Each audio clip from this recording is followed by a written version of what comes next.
website, the 10 region states, okay? The first of these is the European Union, and the second one is to be the North American Union, a merger of Canada, the United States, and Mexico. But of course, they won't stop there. They'll keep going until they get 8 more. And then they will turn them over to the rulership of the Antichrist.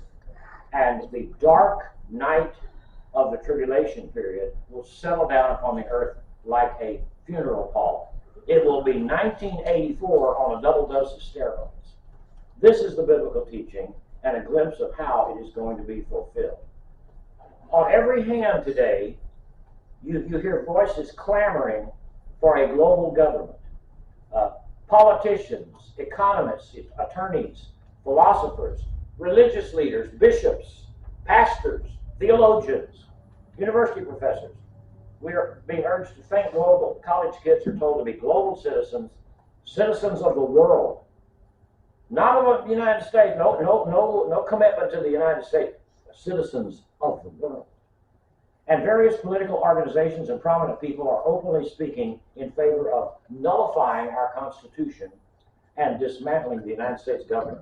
Back in the Clinton era, there was a guy who was number 2 in the State Department. His name was Strobe. What a name, Strobe Talbot.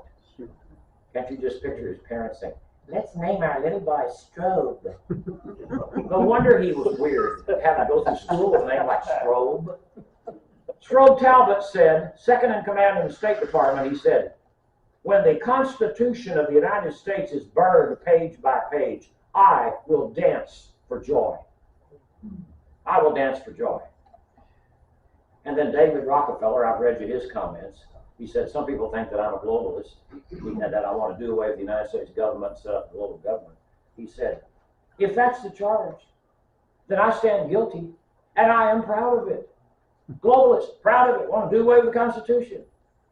Carol Quigley, a spokesman for the elitist globalists, said, our aim is nothing less than to create a world system of financial control.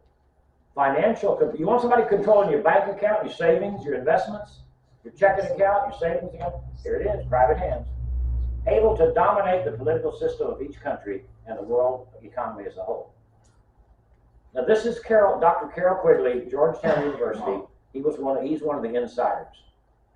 Freedom and choice, he says, will be controlled within very narrow alternatives by the fact that every person will be numbered from birth, followed as a number through his educational training, required military or other public service, tax contributions, health and medical, and final death. Okay, how do the global elitists plan to implement this dictatorial global nightmare? The first step has already been taken, the formation of the European Union. The second step will be the formation of the North American Union, Canada, United States, Mexico, with a common police force, common government, common currency. The Amero will be the currency. They have a flag. I've seen it on the internet. In March 2005, the leaders of Canada, Mexico, and the United States met 3 times. This was Vicente Fox, Mexico, and whoever was the honcho in Canada. And I hate to tell you this, especially if you're a Republican, but it was George Bush Jr. Do not think he was some kind of conservative constitutionalist. He was not. He and his daddy were globalists to the core. And they met 3 times, and they initiated something called a Security and Prosperity Partnership in North America.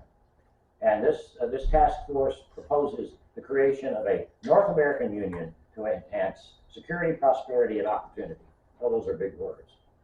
And the boundary, listen to this, the boundaries of this new community will be defined by a common external tariff and an outer security perimeter. What are they talking about? How can a tariff be a security perimeter? It makes no sense. And there are 5 steps that are outlined that will lead to a union of Canada, Mexico, and the United States. First of all, the super elite will create a totally free trade area. And this lowers the barriers to the trade of goods and services between the member nations, while quietly instituting a raft of political and bureaucratic controls. Have you heard of NAFTA and GATT and CAFTA? Okay. Secondly, A customs union will be created, which will be the planned security perimeter. That makes no sense to me. How can a customs union be a security perimeter? It is irrational. I think it's double talk. Thirdly, a common market will be created, which will end all restrictions on immigration, well, we don't have any anyway, and will allow free movement back and forth across the borders. And our current immigration policy makes total sense if we realize that our government is committed to a borderless, globalized, wide open world government. Fourthly, the common market develops into an economic union, which will require a common currency, common tax policy, common fiscal policy. Fifth and final phase is political union. And this phase develops out of a network of hundreds of what they call public-private partnerships, financed by international bankers, multinational corporations, and the government bureaucratic establishment. The public-private partnerships involve the selling off of vital parts of our infrastructure to the control of foreign entities, like the 281 toll road that never got built. That was going to be owned by somebody in Europe or something. And when the major highways, like the toll I-30, I-130 rather, it's not owned by American entities, it's owned by somebody in Europe. When the major highways are owned by a company in Spain, the utilities by a company in France. By the way, Canyon Lake Water Board is owned by San Jose Water in California. That's almost like a foreign country, right? I said that. The power companies are owned by foreign interests, and the borders are wide open. Then the United States will cease to exist as a sovereign nation. And remember what Richard Gardner said in 1974. We can't dump this on the American people all at once. They'd kill us. We must do an end run around national sovereignty, giving it away piece by piece. And George Bush Sr. said many years ago, he said, if the American people knew what we were doing, they would hang us by the lampposts, hang us from the lampposts. Oh, wow. Okay, let's look at some additional features of the New World Order. Welcome to the global government. First of all, your life will be controlled from the cradle to the grave. You will be tested at and this is in the literature. I'm not pulling this stuff out of the air. I couldn't make this stuff up. I don't think this way. I'm crazy, but I'm not this crazy. You will be tested at an early age, and based on your abilities and based on your family background. If you're from one of the elitist families, you're going to get the best treatment. You will be trained to do one job the rest of your life. And too bad if you don't like it, because you'll not be able to change. Secondly, not only will you be told where to work, you will be told also how to worship. And if you refuse to be involved in the New Age mystical religion that will eventually be ruled over by the Antichrist, you will not be able to buy or sell. You can't be in business. You can't go to Brookshire and buy groceries. Nope, don't have the right mark, the right credentials. You'll be shut out of the marketplace. Can't open up a little shop at your house and sell fruit and vegetables out of your backyard. No, you can't sell, you can't buy. Thirdly, there will be income redistribution for anybody making over $15,000 to $20,000 a year.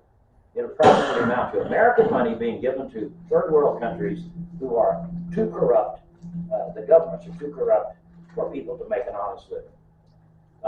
Brothers and sisters, ladies and gentlemen, dear friends, the American people have been the hardest working people in history. Do you understand that?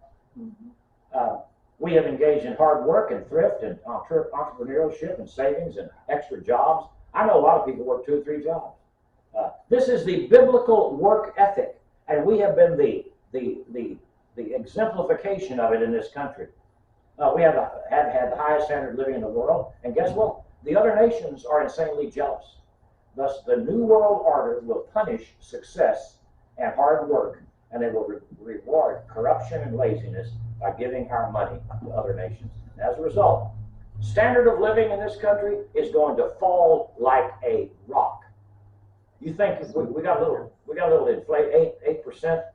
If the if they do this digitalized currency, and if the dollar is dumped as the reserve currency, we're going to have a 30 or 35% increase in inflation over the 8%, and it's going to reduce this country to a backwater banana republic. Number 4, there will be a world court and a world system of jurisprudence. And if you are accused of a crime, you might very well be tried in a foreign country by a foreign judge, a foreign jury, who hate Americans and ignore the rights that we so glibly take for granted. Oh, I got constitutional rights. Not in Germany, you don't. Not in France. Not in Afghanistan or somewhere.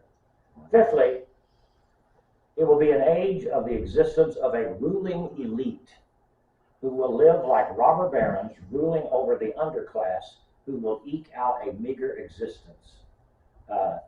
And there will be runaway inflation. I don't have time to get into the details. But Revelation chapter 6 and verse 5 says that a loaf of bread.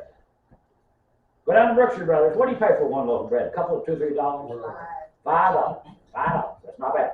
How would you like to pay $250 or $300 for one loaf of bread? That is what the book of Revelation teaches is coming, that kind of inflation. And then it goes on to say in Revelation 5, see that thou hurt not the oil and the wine. Here we have governmental protection of the delicacies, the finer foods for the elite. The words hurt not in the Greek text I can't pronounce the word, may abdikases or something. They don't teach us how to pronounce Greek, they teach us how to read it. And it means do not handle illegally the oil and the wine. In other words, there will be governmental laws regulating the sale of certain culinary delights, the better quality of foods, and they will doubtless be reserved for the families of the elitist overlords, the Ubermensch class. You say, well, this is pretty depressing. Well, just hang in there, it gets worse. The New World Order crowd plans to divest you of everything that you ever believed in, ever thought of as important or sacred. They want to take it from you. There was a guy who's long gone to his reward, Dr. Brock Chisholm, former director of the United Nations World Health Organization. Many years ago, he said, to achieve world government, it is necessary to remove from the minds of men their individualism, their loyalty to family, to national patriotism, and religious dogmas. And he says, I'm not going to skip a bunch of stuff. In other words, he says the people, that's you and me, will be robbed of their loyalty to family, to nation, and to God. He said all of that stuff is in the way. It's got to go. Who are these people? Who are these elitists? Who are the insiders who have the power to change the course of history? They are the international bankers. They are the CEOs of multinational corporations like Shell Oil Company, Ford Motor Company. They are the power brokers like the Rockefeller Foundation and others. They are the international politicians, including the United Nations, Council on Foreign Relations, Trilateral. You probably know at least some of this. Okay. And by the way, I may make some enemies. Too bad, so sad. There was a college boy who sent an email to his dad. He said, no mun, no fun, your son. Daddy emailed back, too bad, so sad, your dad. Well, you may not like what I'm about to say. Too bad, so sad, I'm not your dad. Don't be on my case to preach QAnon. You need to be talking about QAnon, the Illuminati. Hogwash, baloney, and balderdash, no. I deal in facts, not in fantasy. But it's on the internet, so is a lot of other garbage. Don't believe that the earth is flat, says so on the internet. On some of the Christian websites, earth flat earth, 6,000 years old. Yeah, blah, blah, blah, blah. I don't deal in absurdities. And I don't believe the QAnon. Well, you're an unbeliever. I'm an unbeliever. As far as QAnon is, that's probably coming from Red China just to upset us. Doesn't upset me, doesn't bother me at all. No, it's not true. And just, stay off my case. And Oh, please, I beg of you, don't start believing the earth is flat. If you do, please don't tell anybody you go to this church. Okay? Oh my God. Okay, if 95% of all United States congressmen, 95% of the presidential staff, 95% of the Joint Chiefs of Staff, 95% of the news media personnel, 95% of the entertainment industry heads, 95% of the judges and the district attorneys across the country were all members of the same organization, you might justifiably conclude that a conspiracy, a takeover was in progress, right? Let's say, who am I going to pick on? Should I pick on the Catholics or the Southern Baptists? I'm going to pick on the Southern Baptists. They're so much fun in this. Right. Okay. If all of the above-mentioned entities, presidential staff, joint chiefs of staff, news media, entertainment, yada, yada, yada, if they were all members of the Southern Baptist Church, you would be reasonable to say the Southern Baptists are trying to take over the country, right? Well, they're not all Southern Baptists, maybe one or two of them. Jimmy Carter was a Southern Baptist. Bill Clinton is a Southern Baptist, but that's only two people. May I inform you that 95% of all the above-mentioned entities are, in fact, the members of one organization, which has publicly stated, I read it, that its reason for existence is the dismantling of the United States government, the nullification of the Constitution, and the creation of a one world, merging us into a one world government. The name of this group is called the Council on Foreign Relations, started by David Rockefeller. Okay? So, dearly beloved, here's the good news. We have been betrayed, sold out, sold down the river for the sake of money and mostly power. Nobody asked me if I wanted this. Nobody asked any of you. Now, you may recall that I stated several months ago, perhaps, that great ideological and political movements are spirit-driven. They're driven either by the Spirit of God or by demonic Luciferian spirits. And it is obvious that the one world movement is driven and energized and informed by the spirit of Satan himself. A world enmeshed in false religion, slavery, poverty, misery, hopelessness, ruled by an elite cadre of the rich, the powerful, and the decadent. That is the best that human government can do without God. That's it. It doesn't get any better than that. This is the best that man and Satan working together can achieve. Can't do any better than that. Now that is a bleak and dark picture. By the way, it's only going to last for 7 years. You may be wondering if there's any hope. I mean, I painted a dark picture on purpose because I want to show you the bright. Listen, when I was shopping for a engagement ring 180 years ago at Hertzberg's Jewelry in San Antonio, I said, that one right there looks good. So the guy pulls it out of the counter and he gets this black, jet black piece of like leather. It was black animal hide. And there were these little tiny lights in the ceiling shining down to catch the facets of the diamond. That thing nearly knocked my eyes out. Man, it was sparkling in it. That is the most beautiful diamond. I paid way too much for it. Took it home, put it on the kitchen table. It didn't look all that good. Because the glory of God always looks better against a dark background. So that's why I have drawn a dark picture. Okay, so here's what we must do. Here's what we can do. We don't have a whole lot of options. First of all, we need to be informed. Occasionally, I need to drag you through the mud like I've done this morning. You need to know what's going on out there.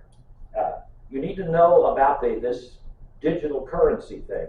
It's a threat. It's a horrible thing. You need to know about us perhaps losing reserve currency status. All of that is going to hit us in the pocketbook. We need to know what is going on. Read the books. If you don't know what books to read, and I'm serious, I'm not joking around. I like to joke with Ann Hagen. Talk to Ann Hagen. She's got 11 books on the New World Order. I mean, they're good, solid stuff. Okay? Secondly, even though we know that the New World Order is the fulfillment of Bible prophecy, and that someday it will happen. We must fight it, work against it, pray against it, oppose it with every ounce of strength that we can muster. You say, well, you're going against God. No, I'm not. I'm going against evil. The Greek New Testament indicates, and by the way, when I keep referring to the Greek New Testament, that is the original language in which the New Testament was written. Everything else is a flawed translation. And the Greek New Testament tells us about the scene when Lazarus died, he got sick, and they called for Jesus. Jesus just messed around. He just fooled around for a couple of days to make sure he died. Then he goes on, he's only about 30 miles away. And he gets over there, and they said, you're too late, Lazarus is dead. He said, not a problem, I'll take care of it. Get out of my way. And he goes to the tomb, and Lazarus was kind of a special friend. And there were, first of all, the shortest verse in the Bible, this is in John chapter somewhere. It said, Jesus wept. Jesus wept. And then in the very next verse it says, he was moved. I don't know exactly what the King James says. He was moved in his innermost being or something. And in the Greek text, it's amazing. It says he bellowed with rage. He didn't say anything.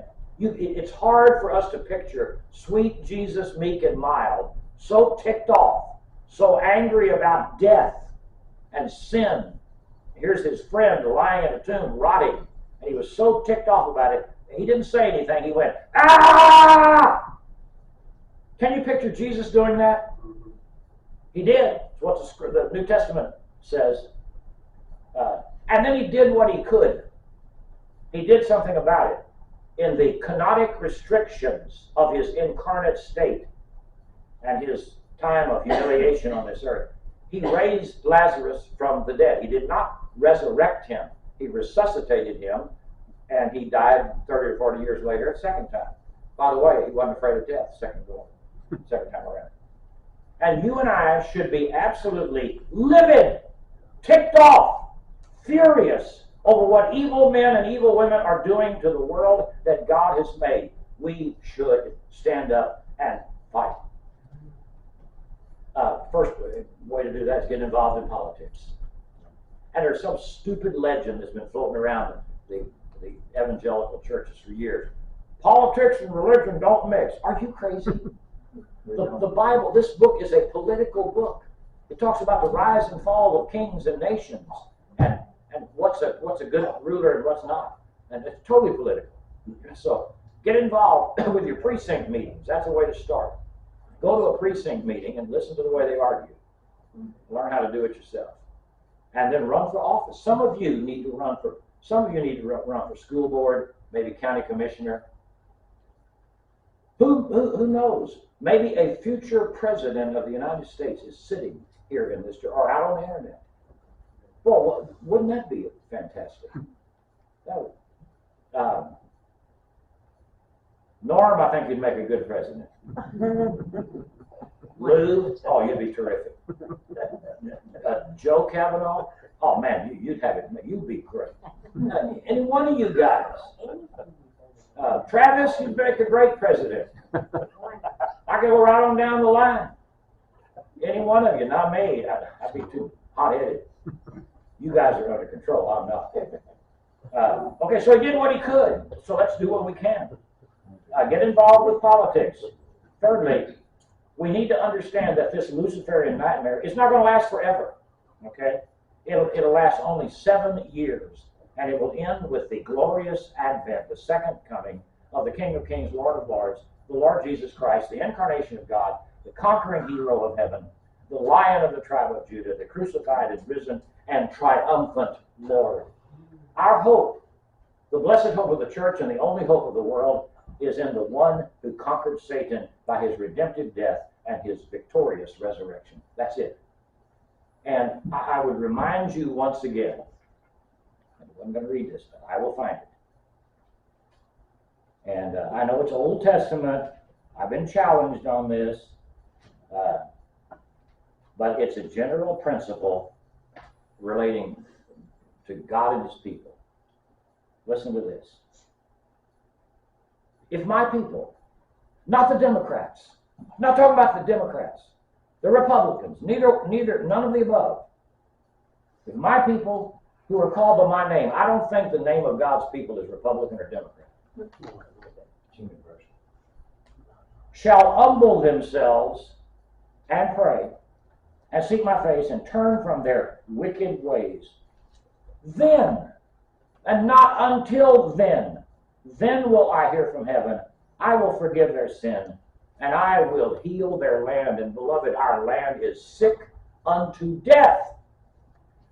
Did I tell you about the shootings? No. Okay. I just noticed that this morning. I was drinking my 3 cups of hot black coffee, strong black coffee this morning. I only got 2 this morning. 2 cups of coffee in the living room, and I'm playing with my phone, and I got the news. And the 2 shootouts, one in Alabama, one in Kentucky. Every week, every day almost. The shooting of the day, the shooting of the week. And of course, they don't even talk about Chicago anymore. Probably 15 or 20 or 30 people were killed in Chicago. Nobody cares. You talk about racism, they're all young black men, and nobody cares about young black men. We should. We should. They don't deserve to be shot down in the streets with their gang members. They still don't need. They don't need to be in that life. There should be something better for them in Chicago, but nobody cares from the mayor on down. And they've got a new mayor now, and he's going to cut the police even more. I hope they all quit. And then the people can just have to move out of Chicago and let the place die. I shouldn't say that, but I did. All right. So our only hope is Jesus Christ. Now, I promise you some hope in 2 days. God often waits until 1 minute before midnight to act. God is almost, always, almost late, almost too late. God is almost always, almost too late. He's never too late, but he looks like it's going to be too late. And it is possible that the lying, cheating traitors who are taking over our country will continue for a while. It'll be chaotic. It'll be a massive upheaval if we stand up and do what we should do, and there could be bloodshed, our blood. And the dark, rancid underbelly of the deep state hopefully will be exposed. And the deception, the lying, the collusion, it'll all be brought into the light for us to see, hopefully. Secondly, there could be, and I'm praying for this, a national revival, which is needed on 3 levels. First of all, ideological. Get rid of the Marxism, get rid of the communism, get rid of the transgenderism, get rid of the critical race theory, flush it out of the schools, get rid of the Frankfurt School mentality in our universities. Ideological, moral, and spiritual, theological.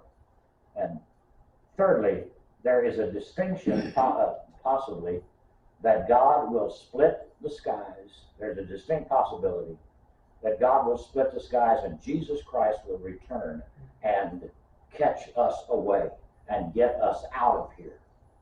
I'm not planning. People are asked me in the past, how tall will the Antichrist be?